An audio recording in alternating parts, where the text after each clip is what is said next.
I'm John Lithgow. I'm going to read you 20 Lessons on Tyranny by Timothy Snyder. You may have already heard these, but it's time you heard them again. Number 1, do not obey in advance. Most of the power of authoritarianism is freely given. In times like these, individuals think ahead about what a more repressive government will want and then offer themselves without being asked. A citizen who adapts in this way is teaching power what it can do. Number 2, defend institutions. It is institutions that help us to preserve decency. They need our help as well. Do not speak of our institutions unless you make them yours by acting on their behalf. Institutions do not protect themselves.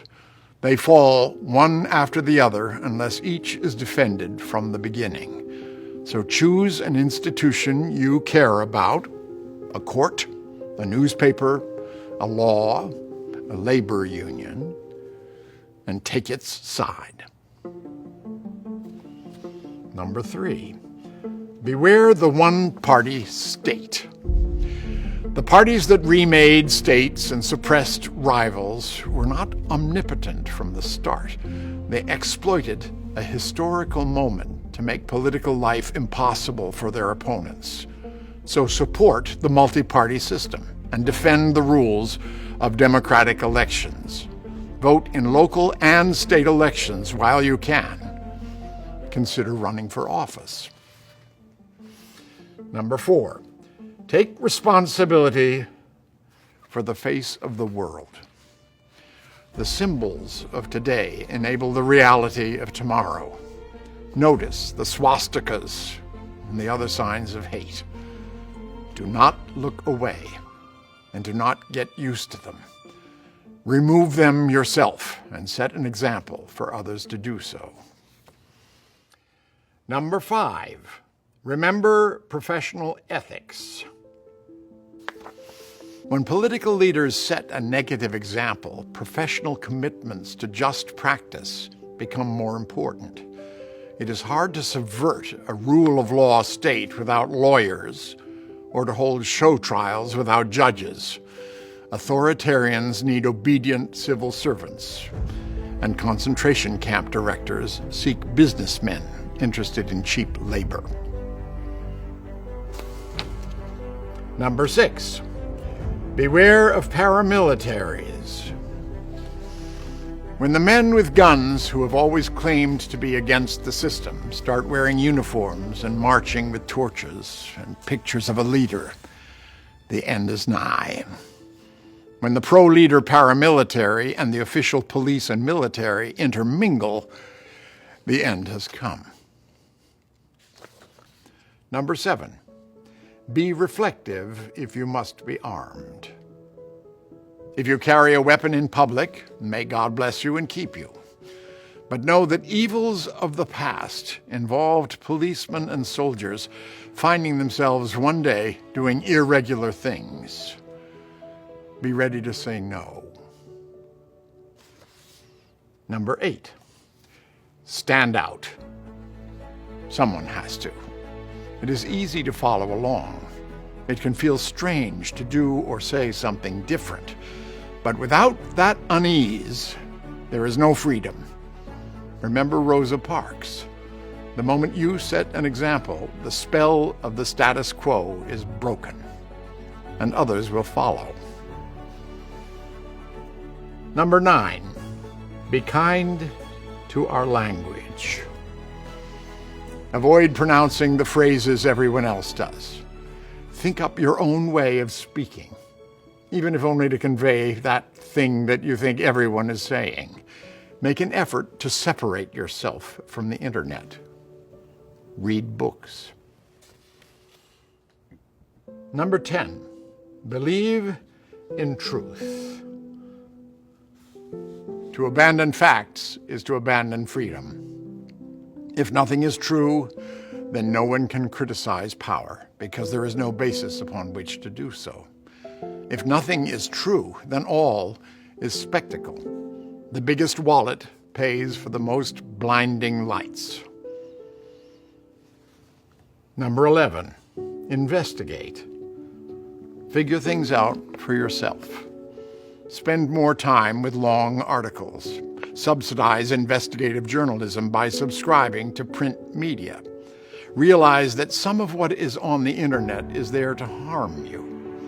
Learn about sites that investigate propaganda campaigns, some of which come from abroad.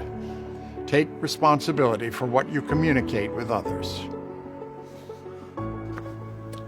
Number 12, make eye contact and small talk.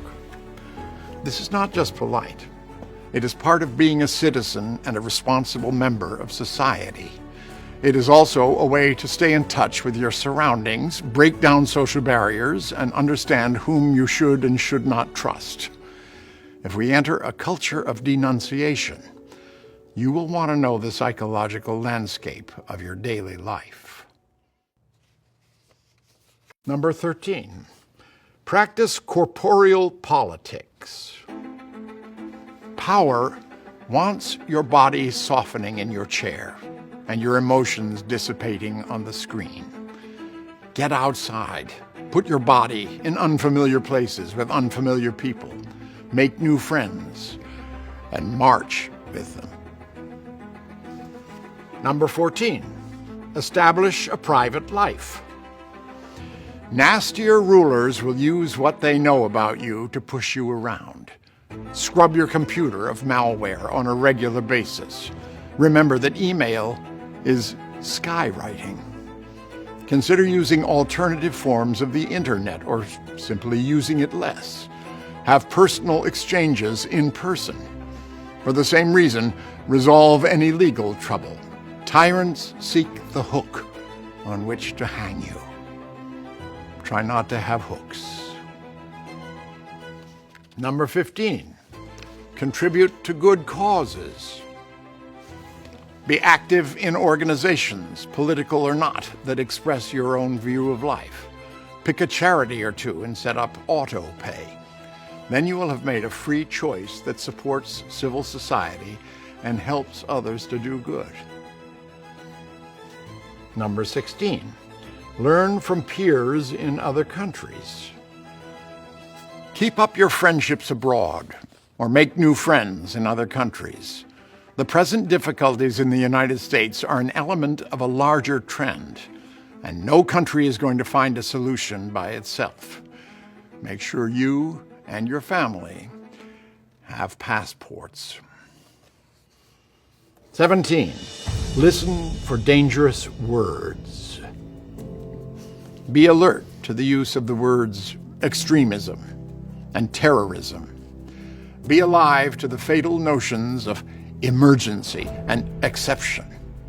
Be angry about the treacherous use of patriotic vocabulary.